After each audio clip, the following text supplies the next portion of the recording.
Yesu Kristo asifiwe. Amen. Amen. Ni Mungu mwema, ni Mungu ambaye sisi kanisa lake, maandiko yanatuambia alijinunulia hili kanisa kwa damu yake mwenyewe. Kwa hivyo anastahili sifa kila wakati, na sio tu hapa kanisani, lakini hata tunapokuwa nje na yote ambayo tunapitia, tunamshukuru kwa sababu kazi ile ambayo amefanya ndani yetu na ambayo amefanya kwa sababu yetu ni kazi kubwa. Hebu tujitoe kwake na tumuabudu kama Bwana Mungu. Bwana asifiwe.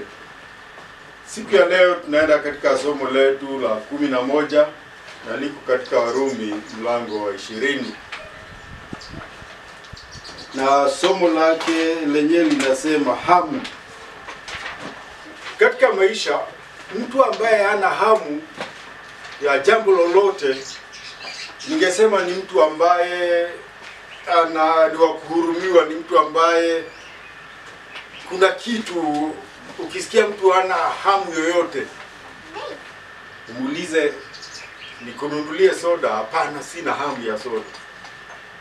Nikununulie nini? Hakuna. Una hamu ya nini? Ni nini ingekufurahisha? Anasema hakuna, mimi hakuna chochote. Sasa mtu kama huyu utashindwa, huyu mtu anaishia nini? Kwa sababu katika maisha tumeumbwa ya kwamba kuna kitu ambacho kinatufanya tuamke asubuhi. Kuna kitu ambacho kinafanya tupange. Lakini tukiwa hatuna, ati asubuhi naweza nikaamka ama nikakose kuamka. Dave uje kwangu ukute saa 4 sijaamka. Jambo la kwanza utauliza, uko sawa? Ni nini inakusumbua, si ndio? Yaani sina hamu ya asubuhi. Wiki iliyopita tukasoma Mtume Paulo akisema huzuni yake ambayo alikuwa nayo kubwa. Na huzuni akasema ni kwa sababu watu wake wamekataa kumwamini Yesu Kristo, ambaye ni Masihi wa Mungu, niye mpakwa mafuta wa Mungu. Niye alikuwa wanamngojea, lakini alipofika hawakumkubali. Wakaangalia wakisema, ni huyu. Lakini wakakosa, na katika kukosa huko kwao wakapotea. Kwa sababu alipokuja na tangazo lake la kwanza, alisema ya kwamba kwa maana jinsi hii Mungu alipenda ulimwengu akamtuma mwanawe wa pekee, ili atakaye muamini asipotee bali apate uzima. Hiyo ina maana ya kwamba kutokumwamini Yesu Kristo ni kupotea. Basi tukiwa hapa vile tumekuja na tunakiri Yesu Kristo kama Mwokozi, sisi ni sehemu ndogo sana ya watu wa Sabasaba. Si wengi ni wale hawako kanisani, wengi ni wale hata kama ni kanisani, wako kanisani lakini hamuamini. Wanaenda tu ili wasisemekane ya kwamba hawaendagi kanisa. Sasa ndio ilimweka hiyo huzuni. Sasa tunaona tunaachana na huzuni, kwa sababu huzuni haisaidii. Hata mtu akiwa na huzuni na huzunike, baadaye hiyo huzuni inakuwa inamdhuru, si ndio? Wewe fikiri kama vile sisi kutana na mambo makubwa mengine mazito na tunakuwa na huzuni. Labda mtu amempoteza, mwanamke amempoteza mume, mume amempoteza mke, mama amempoteza mtoto, anakuwa na huzuni. Na hiyo huzuni anaibeba, lakini inafika mahali lazima aache hiyo huzuni, kwa sababu hakuna kitu atafanya zaidi ya hiyo. Na basi sasa anaishia tumaini fulani ya kwamba, na hiyo ndio tunawafariji watu ambaye amefiwa. unamwambia pole. Kama ni mtu ambaye alikuwa amesumbuliwa na mwili, unasema acha afanye nini, apumzike. Kuna watu unaona ameteswa, ameteseka mpaka wakati anaondoka, hata nyinyi mnasema ni vizuri. Mnasema unaota, sisi tunasema hiyo ni vizuri, acha apumzike, alikuwa ameumia muda mrefu. Na tuna hamu sisi ambao tumeamini, tunasema tuna siku ambayo ya kukutana. Amepumzika, tutakutana. Kwa hivyo hata katika huzuni tuna matumaini na tuna hamu sasa kukutana. Sasa leo tunaona Paulo akisema baada ya huzuni hamu yake ni nini? Kama leo nikija nikuulize hamu yako ni nini? Kila mtu atasema hamu yake, ningetaka hivi, ningetaka hivi, ningetaka niwe na hivi, ningetaka kufika mahali fulani. Kila mtu ana hamu. Kuna rafiki yangu mmoja anaitwa Dave. Hamu yake ni kujiona amerejea masomoni, anajifundisha somo fulani ambalo anaona angetaka lingemfurahisha sana. Hiyo ndiyo hamu yake. Na uzuri ni ya kwamba katika hamu zetu Bwana Mungu anasema atatimiza. Tukiwa na hamu atatimiza. Tukimuomba, tumeambiwa tukiomba tukiwa na imani, Mungu anatufungulia. Lakini uzuri wa Mungu zaidi ni ya kwamba Mungu anajua yote. Na hamu zingine labda hatatimiza kwa sababu anaona hii hamu nikitimiza, huyu mtu atapotea. Huyu mtu atakutana na hatari fulani. Si tumesoma mambo, unasikia mama amefika mahali, ameua watoto, amejiua, si ndio? Na alizaa watoto akiwa hakuwa amepanga hivyo, lakini mambo katika maisha yakakuja. Kwa hivyo kuna mambo mengine si uzui wa na Mungu. Tunashindwa kwa nini, mbona sijapata? Lakini Mungu anaona hatari fulani katika hicho kitu ambacho tunaomba. Nilisikia habari kandi ya kweli ama ni watu, unajua watu wanabuni habari za kuaminika, si ndio? Ukisikia unasikia ni habari ya kweli. Hati kulikuwa, tunajua hospitali ya watu ambao akili zao wana ugonjwa wa akili. Sikuna hizo hospitali mahali wanawekwa, wanatibiwa na baadaye wanatoka, wengine hawatoki kabisa, wanakaa milele. Kunakuwa hakuna utaalamu wa kuwasaidia. Na si tu ugonjwa wa akili, si hata haya magonjwa mengine kama saratani yako hivyo. Na hata mengine kama sukari, msukumo wa damu, watu hufa kila wakati, si ndio? Na hata ukienda hospitali bora namna gani unakuta mtu amekufa. Sasa ati kuna bwana, sasa kuna mtu alikuwa anatembeza watu katika hospitali, anafikia alikuwa daktari. Akatembeza rafiki yake, akamuonyesha watu, ule bwana anaitwa fulani, anaitwa tuseme Kamau, yuko hapa kwa sababu kuna msichana mmoja alimpenda sana na huyo msichana alimkataa. Sasa alipokuwa hivyo akakuwa kabisa maisha, hakuna kitu anafikiri, hawezi akasoma, hawezi akafanya kazi, hawezi, kwa sababu alikataliwa na nani? Na mrembo fulani, msichana fulani. Wakaenda akakiosha kila mtu nini tatizo lake. Huyu ilikuwa hivi. Akafika mingi akasema huyu bwana naye alipenda sana msichana fulani na akamuoa. Na kwa sababu ya huyo msichana, na huyo msichana anaambiwa jina, tuseme jina gani, wacha tuseme jina kama Nduta, haina watu wengi. Akasema ule wa kwanza Nduta alimkataa, huyu alikubaliwa na Na baada ya kuoa Nduta, akili yake Nduta akakimbiza akili yake akashindwa. Kwa hivyo kuna mambo ambayo nataka sasa lakini Mungu akiangalia naona hii akipata sasa kuna hatari hii na hii na hii. Labda anasema akipata hii, huyu mtu ni mhubiri, lakini hiyo uhubiri ataacha, atafuata hiyo anapenda. Sasa Mungu, na ni Mungu upendo, atanipa hiyo, ataninyima. Lakini kwa sababu mimi sijui hivyo, sitaendelea kuomba. Na hata nisipopata sikati tamaa, lakini katika Mungu naamini atafanya mapenzi na tuliambiwa atafanya mapenzi yake, na tunaomba mapenzi ya Mungu. Sasa huyu anasema hamu yake,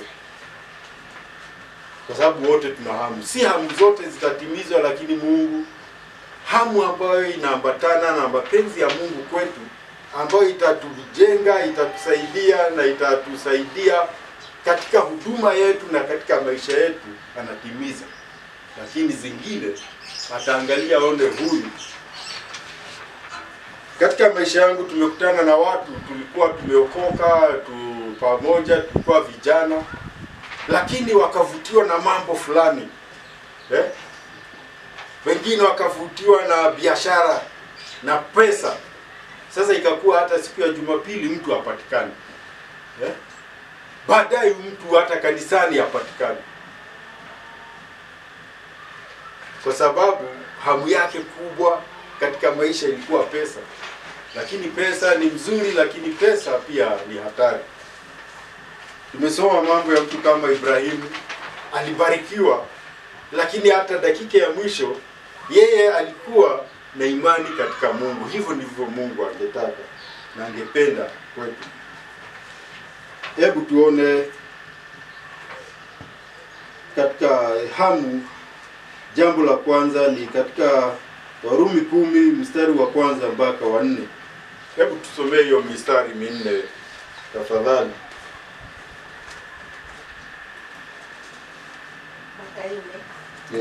Moja mpaka 4. Ndugu zangu, nitakayo sana moyoni Ndugu zangu, nitakayo sana moyoni mwangu, na dua yangu ni muombayo Mungu ni kwa ajili yao, ili waokolewe. Kwa maana na washuhudia kwamba wana juhudi kwa ajili ya Mungu, lakini si katika maarifa. Kwa maana wakiwa hawaijui haki ya Mungu, na wakitaka kuidhibitisha haki yao wenyewe, hawakujitia chini ya haki ya Mungu. Kwa maana Kristo mwisho wa sheria, ili kila aminie ahesabiwe haki ahesabiwe haki. Akasema ya kwamba kuna kitu anaita juhudi. Na utaangalia na tukiangalia tunaona watu katika mambo yao yote wako na juhudi.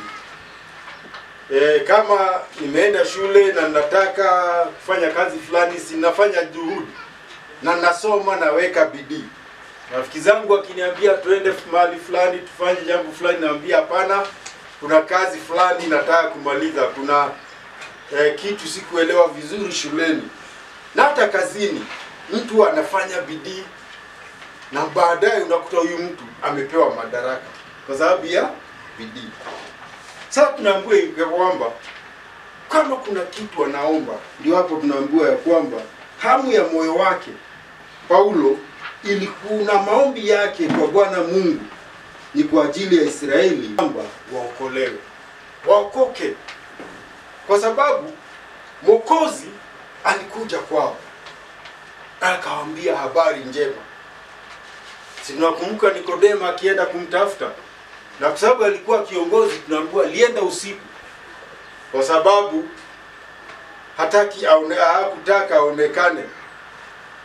na akaenda usiku kumtafuta. Kwa hivyo anawaambia hivi, kwa bidii wanayo, juhudi wanayo. Jina lingine la bidii ni juhudi, ama juhudi ni bidii. Wanafanya bidii, lakini tunaambiwa hawajaokolewa. Kwa nini hawakuokolewa na ni watu wana juhudi? Tunakutana na watu walikuwa wanaitwa Mafarisayo, Masadukayo. Tunakutana na watu walikuwa wanaitwa wanasheria. Tunakuwa wengine wanaitwa waandishi. Hao wakati wote walikuwa wanataka kumkosoa Yesu. Wamesahau vile yeye mwenyewe alisema yeye ni nani. Na labda kama wangeacha kiburi chao na kujua na huo ujuzi wao kufikiri wanajua sheria, wamuulize, kwa sababu umesema wewe si wa huku duniani, hebu tuambie. Yesu Kristo angewaeleza bila shaka. Si Nikodemo alikuja na akaelezwa na akaambiwa ni lazima uzaliwe mara ya pili, ya kwamba Uyahudi wako na wewe kuwa kiongozi wa sinagogi wako hiyo haisaidii. Hiyo ndio tunaita juhudi, kazi, kufanya mambo. Na tumesema ya kwamba tumehesabiwa haki kwa imani, sio kwa matendo. Lakini hawa walitaka matendo. Lakini Yesu Kristo alipokuja anawaambia ukweli wa Mungu ya kwamba imani ndiyo ya kwanza. Niaminini mimi, kwa sababu mimi ni mimi Mwokozi. Mimi ni mimi. Niko na suluhisho la maisha yako ya sasa na pia ya baadaye. Wakakataa. Wakasema hapana. Sheria yetu inasema hata akienda aguze wale wanafunzi wake, waguze ngano waanze kula. Wewe mbona wanafunzi wako wanafanya kazi siku ya Sabato? Ni mambo kila wakati ni kutafuta makosa. Kuna wakati nilitafuta utafiti kidogo, nikatafuta maswali yale Yesu Kristo aliulizwa na niko na nakili yake, lakini leo sikufikiri kuja nayo. Aliulizwa maswali mengi sana, lakini katika kujibu yeye aliuliza maswali mengi zaidi ya yale aliyoulizwa, kwa sababu alikuwa na hiyo haki. Yeye hiyo Torati wanaongea, hiyo agano wanaongea kwamba baba yetu Ibrahimu, yeye anasema ya kwamba Ibrahimu alifurahia na aliomba sana kama angekuwa siku zangu. Badala wamuulize tunasema siku zako. Si Yesu wakati huo ana miaka 30 na kitu. Hata wanamuongeza miaka, wanasema hata wewe miaka 50 hujafika na unatuambia mlikuwa na Ibrahimu. Badala wamuulize wewe si umezaliwa juzi, hebu tueleze mlikuwa na Ibrahimu wapi. Sasa angewaeleza vizuri vile walikuwa na Ibrahimu na vile waliongea na Ibrahimu, kwa sababu tumeambiwa Yohana moja ya kwamba hapo mwanzo kulikuwa na neno, na neno neno alikuwa na Mungu, na neno alikuwa Mungu. Ya kwamba wakati Mungu anasema akamuongea na Ibrahimu, Mungu ni katika utatu. Yesu Kristo alikuwa hapo, na alipoambiwa vile atafanya akasema na kuelezwa habari akasema kama ningekuwa hizo siku ningefurahi, lakini akaambiwa wewe unaanzilisha hizo siku. Kwa imani akaamini na akamfuata Mungu. Hawa wanataka katika sheria, katika Torati, katika maandiko wapate haki yao. Wakisema nafanya hivi kwa sababu Nabii Musa, Nabii Hosea alituambia hivyo. Lakini tunaambiwa kwamba manabii wote kazi yao ilikwisha katika Yesu. Na nabii wa mwisho wa Agano la Kale alikuwa Yohana Mbatizaji, na hiyo ikaisha. Lakini bado hawakubali, wanataka bado. Na ni ajabu hata katika kukataa huko kwao. Sasa tangu Yesu akuje ni miaka 2000. Hiyo miaka 2000 hakuna nabii mwingine ametokea. Ile Torati yao hakuna kurasa wameongeza ati nabii fulani anaitwa Adana akakuja. Hapana. Lakini wanasema sasa, ukiuliza sasa, mbona basi unabii ukaisha? Na nyinyi bado mnafuata dini ambayo sasa haikui.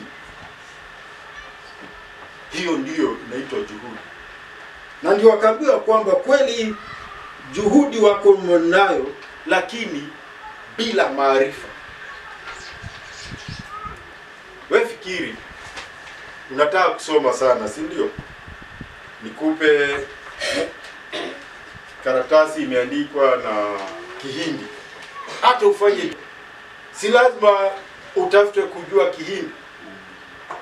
Kwa sababu hata kama nimekuandikia barua mzuri na Kihindi haikusaidii. Mungu ndiye aliongea na hao manabii. Na huyo Mungu amekuja, lakini wataki kumsikiliza. Wanashikilia manabii walisema. Na ndio hapa Yesu Kristo mwenyewe akasema, manabii wamekwisha katika Yohana. Sasa kuanzia sasa ufalme wa Mungu umefika, kwa sababu Mungu mwenyewe amekuja. Na kufuatana na huyu Mungu ni katika kumwamini kama Mwokozi na kumfuata kama Mwokozi. Basi tunaambiwa kwamba hawakutii haki ya Bwana Mungu, kwa sababu haki ya Bwana Mungu ni katika Yesu, lakini wameikataa. Kristo ndiye kikomo cha Torati kwa haki ya kila aminie. Ukiamini Yesu Kristo, Torati inakuishia hapo. Ukiamini Yesu Kristo, haki yako inakuishia hapo.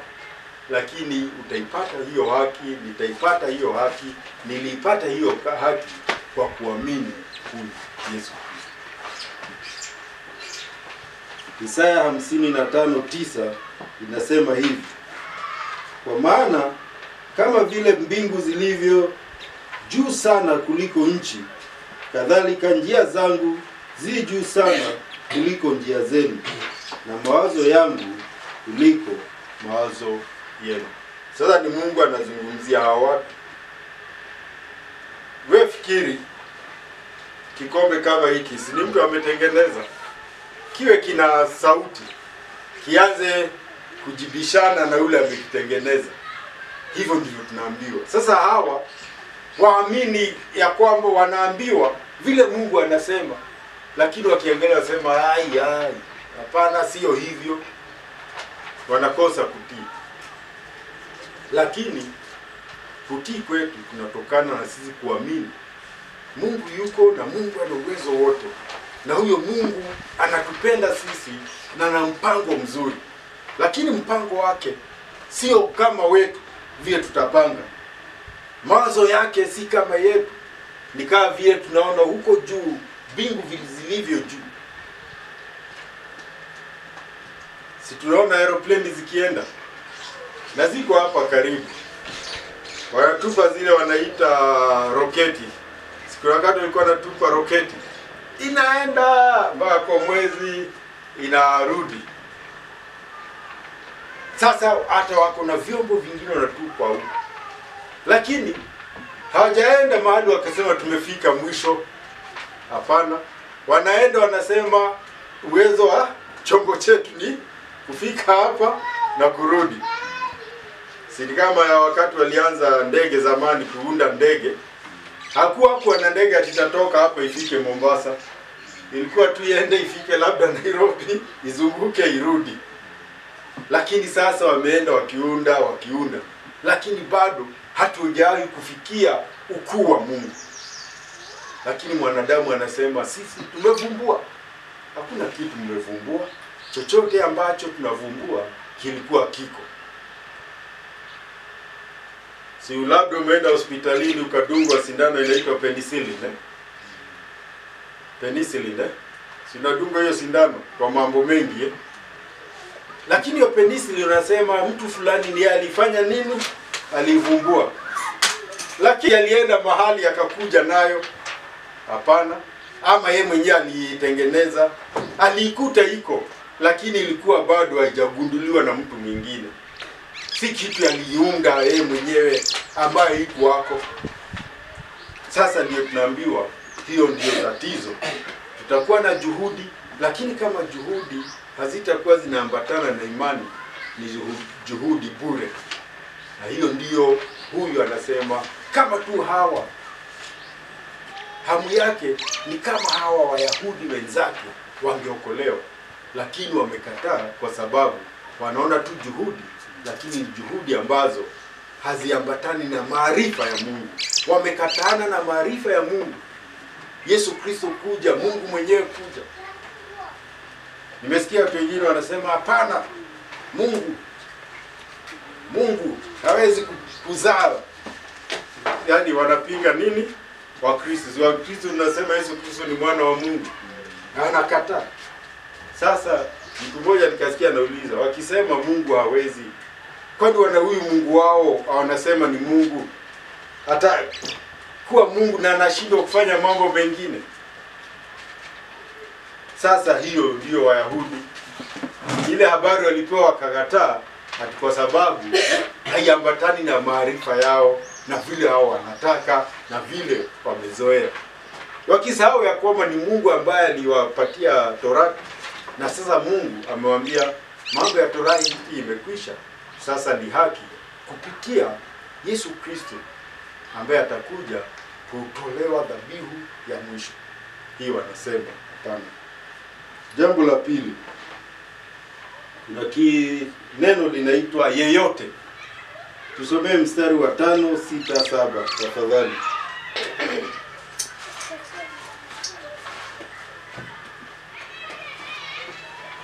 Hello. 6, 7.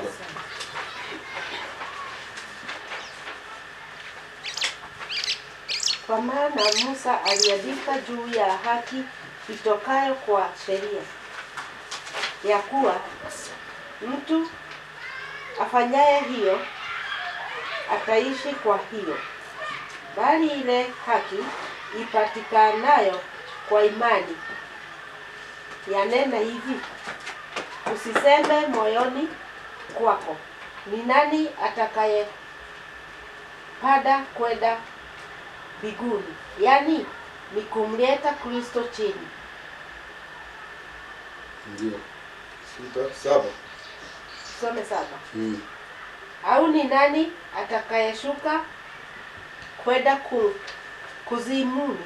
Yani ni kumleta Kristo juu kutoka kwa wafu. Ndio. Sasa tunaambiwa yeyote. Tukaambiwa kwamba Nabii Musa alikuja, na Nabii Musa alikuwa na mambo yake na alikuwa na kusudi lile amepewa. Nabii wa kwanza wa agano hili ambayo tunazungumzia ni nabii aliitwa Ibrahimu. Na Ibrahimu akaambiwa utafanya hivi hivi. Si Ibrahimu ni mwanadamu. Kuna mwanadamu, na Mungu alikuwa tayari amekomesha miaka wanadamu kwa sababu ya uovu. Kwa hivyo hangepata mwanadamu ambaye angeishi miaka mingi hiyo awaongoze katika ukweli wote. Kwa hivyo Yesu Kristo akakuja kufuatilia ambayo Nabii Musa alianza. Akawapa Torati, akawatoa Misri, akawaambia Mungu anasema hivi. Akawapatia zile sheria 10. Na zikuwa sheria 10 tu. Baadaye zikakuja sheria mingi. Na sheria ambazo zimeandikwa ni nyingi. Ni 100 kitu. Basi tunaambiwa hawa Wayahudi wakataka haki kutokana na sheria, lakini wakakuta hawawezi. Wewe fikiri washiko sheria kama 600 zote. Si hata zingine utasahau ambazo ulijua ukifundishwa. Na akasema tutapata haki yetu kwa sheria. Hakuna aliyeweza kutimiza hizo sheria. Sheria 600 mtu atawezaje? Ndio Yesu Kristo akasema, akakuja na akasema, sasa nyinyi mfanye nini? Mniamini mimi. Yeyote amwaminie hatapotea, bali atapata uzima wa milele. Maneno yake, yeyote. Na sasa hapa ndio tunakuja kwa hilo neno tena hapa. Mtume Paulo anatuleta kwa hilo neno yeyote, ya kwamba atakayefuata sheria atapata haki yake kwa sheria. Na ikaonekana wanashindwa kufuata sheria, na ndiyo sababu ikakuwa ni gharama kubwa, kwa sababu kitenda dhambi unaenda unatoa nini? Dhabihu. Unalipa. Sasa utalipa mpaka lini? Je, ukiwa huna kitu ya kulipia na umetenda dhambi ambayo inahitaji ndama na huna ndama 6, hiyo dhambi yako utaongeza ingine mpaka iwe ya kwamba huna tumaini tena na wokovu na kupatanishwa na Mungu. Ndiposa sasa hapa tunaambiwa ya kwamba ni kama kusema sasa, kusema hivyo utafanya sheria ni kama kusema ya kwamba nani ataenda huko kwa Mungu basi. Na tunaambiwa tayari hakuna haja ya kwenda huko, kwa sababu Mungu mwenyewe tayari amefanya nini? Amekuja. Na hakuna mtu ataenda kuzimu, kwa sababu Yesu Kristo alipoenda kuzimu, alienda kuzimu na akatoka huko amefufuka. Wakiambiwa hivyo wanasema hapana. Kwa hivyo basi wanaambiwa hati hili neno liko karibu na sisi, ya kwamba Kristo yeye mwenyewe kuja ndio hilo neno, na aliwacha hilo neno. Lakini hilo ndilo neno la muhimu, neno ambalo ni la imani, ya kwamba sheria, Torati hatuwezi kuitimiza yote. Tutajikuta mara tumefanya, mara tumejikuta hatukujua, lakini tumekosea. Na najua ukikosea hata bila kujua sheria, hutaenda huko useme mimi sikujua. Utaambiwa hiyo ni sheria. Na kama hukujua, sasa umejua, na ili usijue vizuri utalipa hii faini, ama utafungwa kifungo fulani. Na inakuwa hivyo, ya kwamba kuna neno ambalo limehubiriwa, na hilo neno ndilo la imani, na hilo neno ndilo ambalo ambaye ataamini hilo neno limehubiriwa anapata wokovu, anapata pumziko, anapata tumaini, na anapata mabadiliko katika maisha yake. Kwa sababu Yesu Kristo alifufuliwa kutoka kwa wafu. Kwa hivyo hatuna haja kufa kwa sababu ya dhambi. Hapana, hakuna haja kabisa. Hiyo tayari Mungu ametufanyia. Basi kama tutapata haki kwa moyo wetu, ni lazima iwe katika kusikiza hilo neno ambalo limehubiriwa, tupate wokovu. Kwa sababu tumeambiwa yeyote amwaminie hata tahayarika, yani hata aibika. Hatutaaibika tukiamini Mungu, kwa sababu Mungu ana uwezo wetu. Ni kama vile mtu ambaye umemwamini na mtu ana uwezo. Ukimwamini unajua hutaaibika. Nikikwambia kuja kwangu nitakupa ng'ombe wawili, na unajua niko na ng'ombe wawili, kwa hiyo utakuja ukute ng'ombe hawako, utakuta wako. Na hiyo ndiyo imani iko katika Mungu, na hiyo imani ndiyo ambayo inatuokoa sisi kuwa na imani katika Mungu. Sio, na hii sio kwa Yahudi peke yake. Yesu Kristo alisema yeyote amwaminie, awe Myahudi, awe Mkanani, awe Mhiti, yeyote amwinie anapata wokovu. Amen. Luka 1:46-47. Mariamu akasema, moyo wangu wamwadhimisha Bwana Mungu, na roho yangu imemfurahia Bwana Mungu Mwokozi wangu. Ni wakati alipopewa habari za Mungu na malaika, alipopata ujumbe, akaambiwa sasa wewe utashika mimba, na hiyo mimba itakuwa ya Roho Mtakatifu, na utazaa mwana, na huyo mwana atakuwa mwana wa Mungu, na huyo atakuwa wa kuwaokoa wanadamu wote. Hivyo ndivyo alivyoitikia. Kwa sababu kwanza aliuliza swali, sasa itakuwaje? Akaambiwa hapana, itakuwa hivi. Na akaamini malaika, na akasema basi roho yangu inamwabudu Mungu. Kumwadhimisha ni kumwabudu Mungu, na pia roho yangu inafurahia Bwana Mungu. Akasema Mwokozi wangu. Ameambiwa Mwokozi anakuja, akasema mimi nitamzaa Mwokozi aniokoe, uokovu ambao nimekuwa nikingoja. Akafurahia sana. Kwa hivyo ni yeyote, hatubagui, Mungu habagui. Hata injili yetu tukihubiri, tunahubiria watu wote, na tunaambia hii ni ya watu wote. Ukikutana na mchina unamwambia hii injili ni yako. Yesu Kristo alisema yeyote, na huyo yeyote wewe ni mmoja wa yeyote. Amen. Jambo la tatu, ujumuishi. Ni 12 mpaka 15.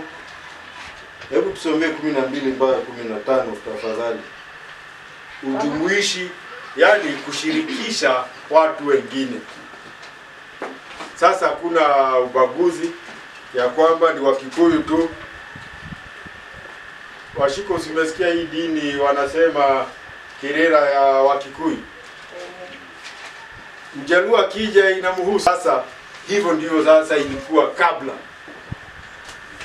Kwa hivyo ukiniambia sasa nifuate hiyo kirera ya yetu ya Wakikuyu, unaniambia sasa nijitenge na watu wengine wote, na nisiamini na nisifuate vile wanasema, na nisiheshimu, kwa sababu Mungu wa Kirinyaga amesema kirera. Hiyo ndio Wayahudi walikuwa, na hapo ndipo tunaona kwanza yeyote. Sasa tunaona huo ujumuishi. 12 mpaka 15 tafadhali. Kwa maana hakuna tofauti ya Myahudi na Myunani, maana yeye yule ni Bwana wa wote, mwenye utajiri kwa wote wamwitao. Kwa kuwa kila atakayeliita jina la Bwana ataokoka. Basi wamwitaje yeye asiyemwamini, tena amwaminie yeye wasiyemsikia, tena wamsikieje pasipo mhubiri. 15.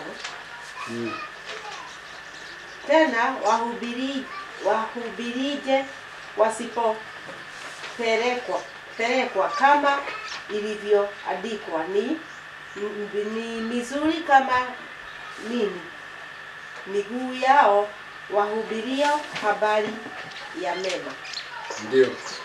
Sasa tumeambiwa ujumuishi, ya kwamba neno la ajabu kwa Myahudi kusikia, kwa sababu Paulo anasema hakuna tofauti kati ya Myahudi na wa mataifa. Si Wakikuyu ulikuwa unasikia wakiita watu wengine dorere, si ndio? We, unaonywa usiende kwa murorere. Kwa nini? Kwa sababu sio kama sisi, ni watu hatari, si ndio tunaambiwa? Na Wayahudi pia walijua hivyo, ndio wakaita watu wa mataifa.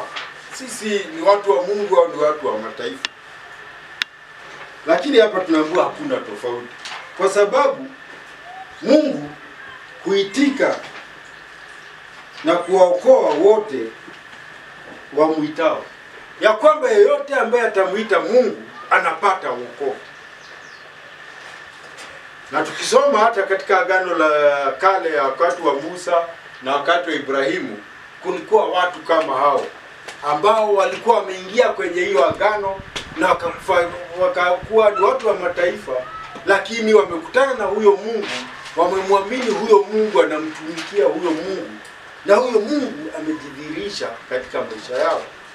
Na ndio tunaambiwa sasa hakuna tofauti.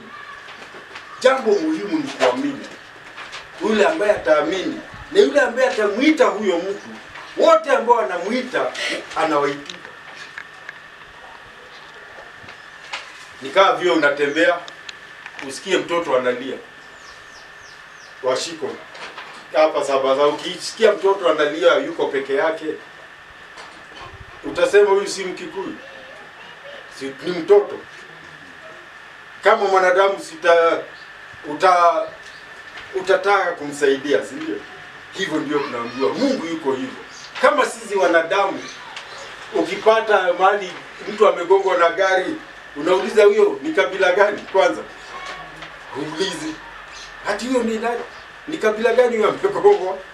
Unaanza kumhudumia. Hata ukipatikana na ajali utakuta hata wale watu wanakusaidia hata ni kabila tofauti. Kama kwa wanadamu tuaitikia kilio cha wanadamu wenzetu, je, Mungu naye si watu wote ni wake? Ndio tunaambiwa kwamba katika Yesu Kristo watu wote wamejumulishwa, wako katika ya Mungu, ni mali ya Mungu, ni watu wa Mungu, mradi wamemuita kwa imani. Imani ndio, kwa sababu na sasa ndio hilo swali linaokuja sasa. Kama lazima wasikie inaulizwa hivi, ndio sababu huwezi ukaitika kitu hujasikia. Wewe unaweza kutembea hivi alafu uitike tu na hujasikia mtu amekuita. Lakini ukisikia si utaangalia, uangalie ni nani anaitana. Hiyo ndio kuitikia. Lakini usikitembea na hakuna mtu anakuongelesha, utaitika? Wezi. Lakini ukiambia tafadhali, hao mtu akuje akusalimie, si unawajibu? Nilikuwa nimeambiwa hapa Sabasaba ati kuna duka fulani inaitwa ya fulani, si ndio? Unamueleza. Lakini uko hapo kumueleza kwa sababu na wewe unajua. Kama hujui unamwambia hata mimi ni mgeni huku. Ama ukipotea Nairobi unajiraka jengo fulani, barabara fulani, si unaenda ukiulizia? Wale wanajua. Ina maana gani? Sisi ambao tunajua hilo neno ni kazi yetu. Si hapo mwisho tumewasikia, watasikiaje bila mhubiri wa kuwahubiria? Lakini hayanzi na mhubiri tu anatokea. Unaambiwa hivi ya kwamba hawawezi kumuita, siwesikia wote wamuitao anawaitikia. Anasikia kilio chao, anahudumia. Lakini unaambiwa kwamba hawawezi kumuita ambaye hajamwamini. Wewe unaweza kuita mtu akusaidie na uamini atakusaidia? Huwezi. Hata mimi siwezi. Nikijua dana hakuna msaada atanipa, siwezi kwenda kwake. Lakini wanasema hawezi kumuita mtu ambaye hajamwamini. Na pia hawezi kuamini mtu ambaye hajasikia habari zake. Lazima wasikie kwanza. Ndio katika kwa kusikia huko wanaamini. Hii njia ya Kahuho hapo, nasikia kuna mganga fulani wanakuwa huko. Siku moja tulikuwa tunaenda, wakati tunaenda kwa Pastor Humphreys tunapitia hapa. Nikiwa kwa Nduthi, bwana mmoja akakuja asema, habari, akauza mtu wa Nduthi. Kwa daktari ni wapi? Daktari, twende. Ametoka wapi? Iroiro. Amesikia. Kwa hivyo kusikia ni muhimu. Na yeye wanauliza wawezaji kusikia habari zake? Hawezi sikia pasipo mhubiri aliyetumwa. Mhubiri lazima afanye nini? Atumwe. Na wadani ile mkutano mkuu nayo juzi yuko Rwanganga, hilo swali lilikuja. Kuna watu Rwanganga, kuna watu Kandani, lakini wamekuja wapi? Washiko, hawa watu wamekataa, watajibu kwa watu wa Sabasaba? Ni swali mzuri, na ndio swali ndio tuliwauliza, kwa sababu anasema sisi hatuwezi kwenda Sabasaba. Na hapa tunaulizwa, watu wa Sabasaba watasikiaje mhubiri asiyetumwa? Mtu ana ushuhuda asiyeenda na huyo mhubiri ili watu wa Sabasaba wasikie Injili. Na ndiyo imeandikwa, ni mizuri jinsi gani miguu ya wale wahubirio habari njema ya amani, waletao habari njema ya mambo mema. Hiyo miguu ni mizuri. Kama mimi nilifurahi sana, nakumbuka wakati tulikuwa siku ya maombi tunazunguka kwenye makanisa yetu. Kulikuwa siku kama hiyo, wakati kulikuwa kipindi ambapo tulikuwa tunaenda siku ya ushirika, tunaenda kanisa tofauti tofauti, na watu walikuwa wanatuona tukienda, na hiyo ndio miguu inaambiwa mizuri namna gani. Lakini mtu ambaye anaenda kanisa lake, hiyo miguu haihesabiwi miguu mizuri. Kwa nini? Washiko, sababu anaenda kanisa lake, anaimba, baadaye anaenda nyumbani. Amefanyia Mungu kazi gani hapo? Si hata akitoka ni anatoka na faida. Lakini kutembea ndiko kunahitajika ili watu wasikie. Na katika kusikia ushuhuda, wakisikia Wadana akisema, mzee mwingine akisikia Wadana akisema vile alikuwa na vile aliokoka, wanaamini ati kama anasema hivyo ni kweli Yesu anaokoa na wokovu unapatikana. Funzo ni katika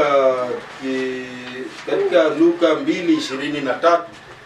Tunasikia haya maneno: nuru ya kuwa mwangaza wa mataifa na kuwa utukufu wa watu wako Israeli.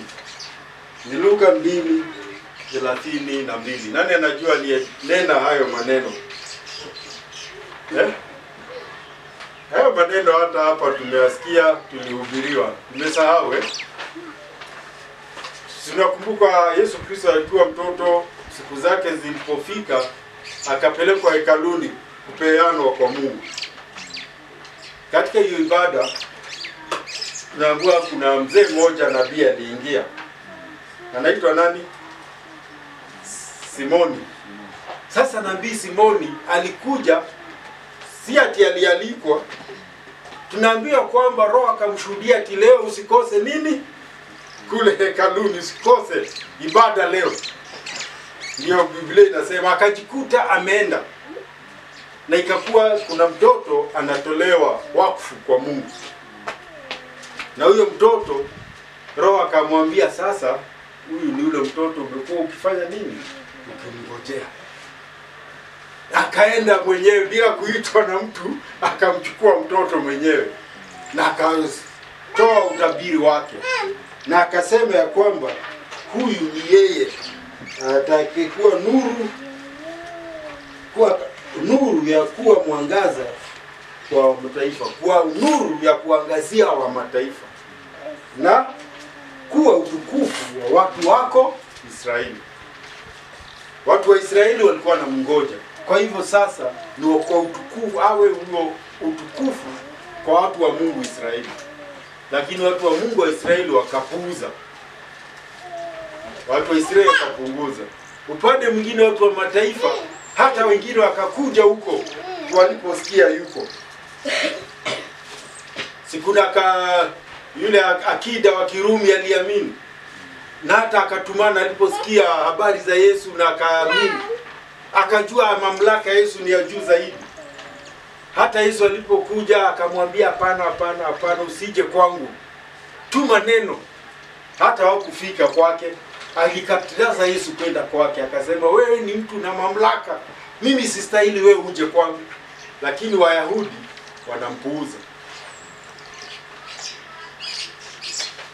Nilisoma ule mama alikuwa Mtiro, mchanganyiko maalum wa makabila tofauti. Akaenda kwa Yesu, bintiye amepagawa na pepo. Yesu akajaribu kumwambia, akapima. Mpaka hata Yesu akasema kweli wewe mama, imani yako ni kubwa, enda, binti yako amepona.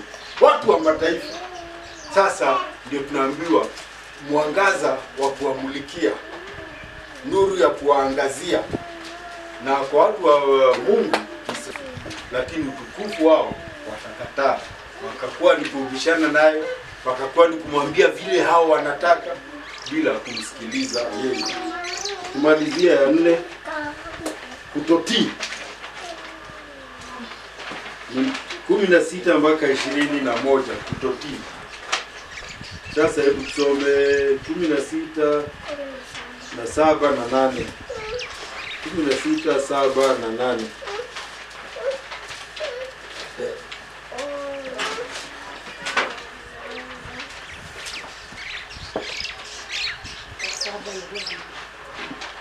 Lakini si wote walioliita ile habari njema.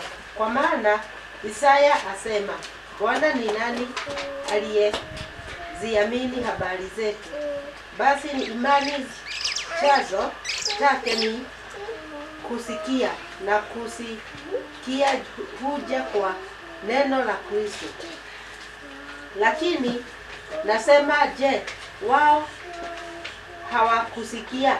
Naam, wamesikia, na neno yao hata misho ya ulimwengu. Lakini nasema, je, Waisraeli hawakufahamu kwanza?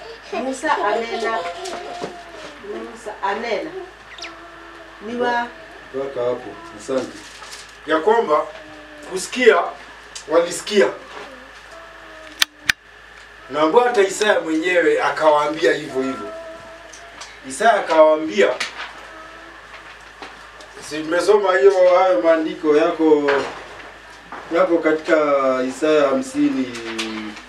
Ni katika Isaya 53 ukisoma, anaanza kusema, Bwana ni nani ameamini habari zetu? Na mkono wa Mungu umefunuliwa nani?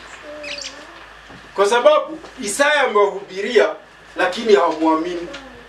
Sasa hiyo ndiyo kutotii. Kwa sababu Mungu akimtuma mtumishi wake kwetu atupatie habari, tukatae kumwamini, ina maana tumekosa kutii sauti ya Mungu.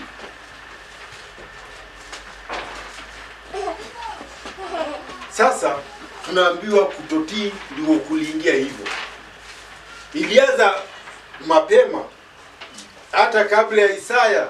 Si hata Musa alienda kuwatafutia sauti ya Mungu, na kija akakuta tayari wamekataa, hata hawataki kusikia, hata hawataki kungoja.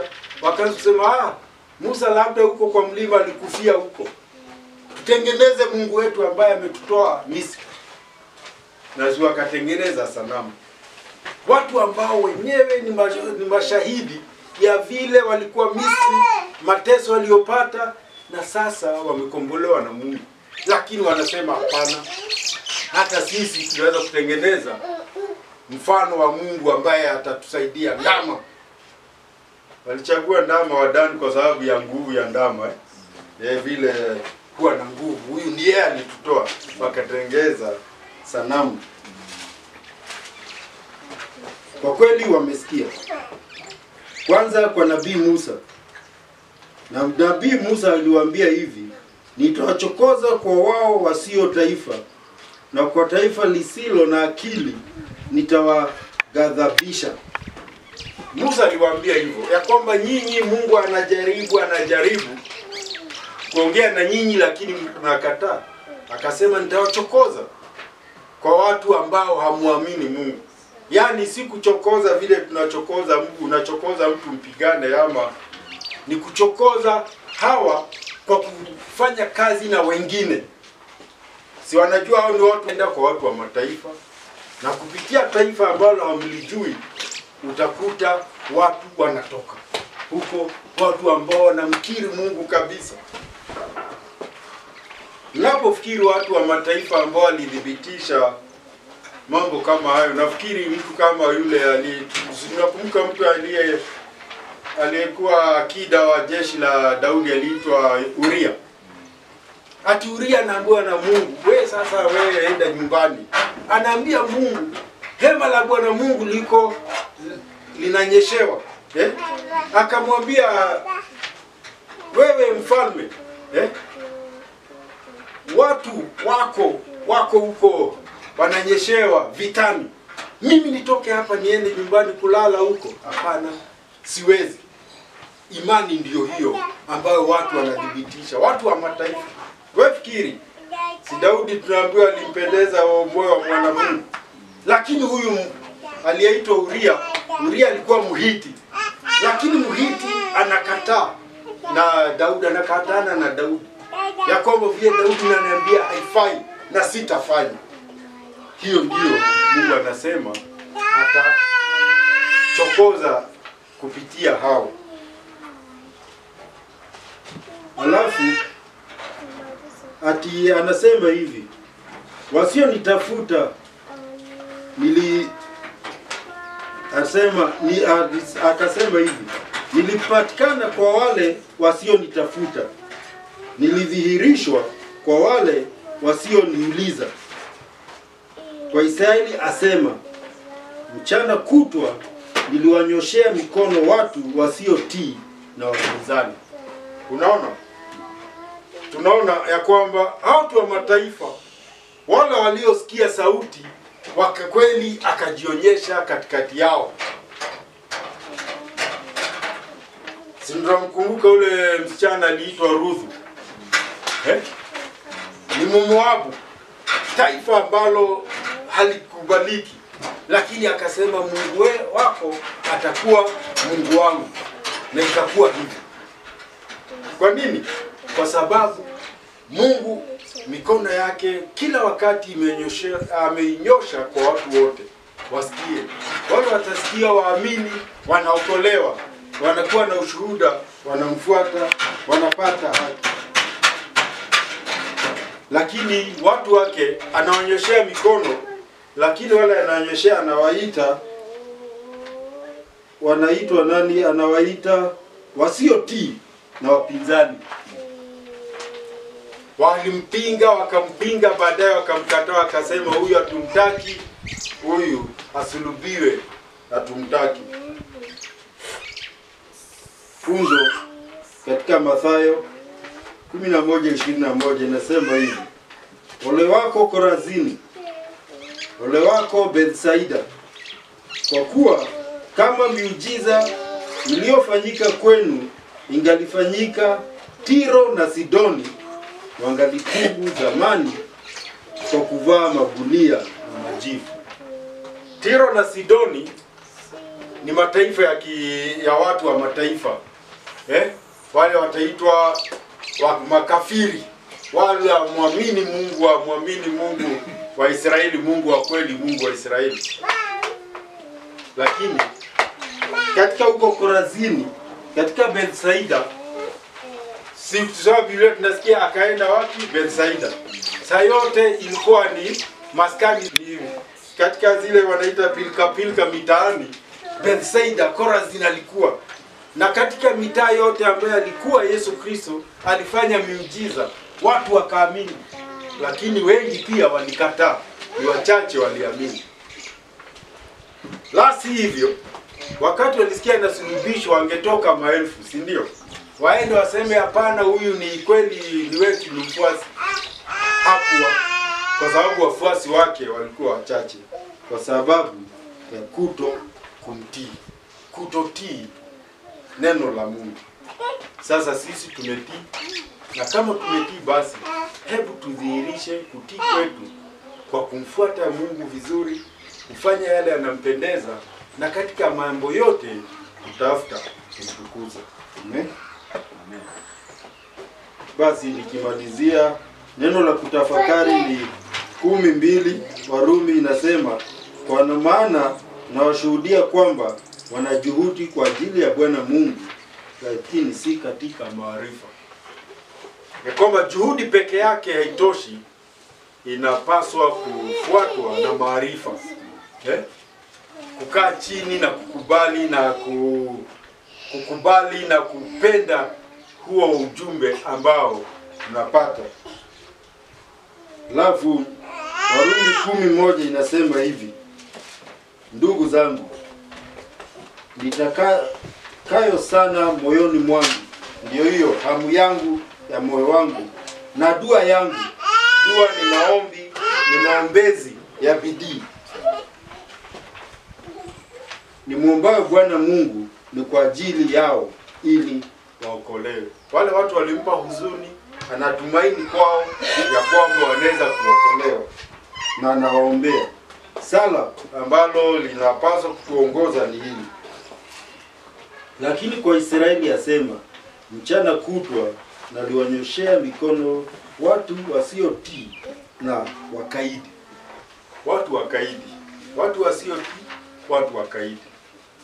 Kwa sababu hata sisi tunaweza kuwa hivyo. Tuna watu tulikuwa nao hapa na leo hawako. Na sio hapa, sisemi hapa Sabasaba. Kuna watu tumekutana nao katika safari yetu katika wokovu. Wengine hawako. Wengine unasikia huyu alikuwa ameokoka, walikuwa kwa kanisa fulani, sasa ni mlevi wa kupindukia kwa sababu alikataa kutii. Tusiwe baadhi ya hao watu ambao wanabii. Amen. Asanteni. Yehova Bwana Mungu wetu awabariki sana. Amen.